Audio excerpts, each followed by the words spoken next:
Hello viewers, అందరు ఎలా ఉన్నారు? ఈరోజు డే 5 ఇప్పుడే స్టార్ట్ చేశాను. బయట వెదర్ అయితే చాలా బాగుంది, వర్షం పడుతుంది. అండ్ ఇక్కడ చూస్తే నేను ఎవ్రీడే ఫాలో అయ్యి లైక్ 30 minutes పెడతాను అనమాట. సో దీనిలో ఏం చేస్తా అంటే స్పీడ్ వచ్చేసి 3.5 అండ్ కావాలంటే 4 మ్యాక్సిమం. మనం ఎంతవరకు అయితే తీసుకోగలమో అంతవరకే మనం పుష్ చేయాలి. మన బాడీని ఎక్కువగా పుష్ చేయకూడదు ఫస్ట్లోనే.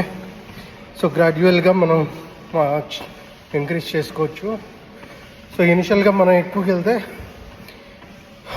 మన బ్రెయిన్ మనని డిమోటివేట్ చేస్తూ ఉంటుంది అనమాట. సో బాడీ సహకరించదు. So start with less, aim for big. Video నచ్చితే లైక్ చేయండి, షేర్ చేయండి. Thank you for watching.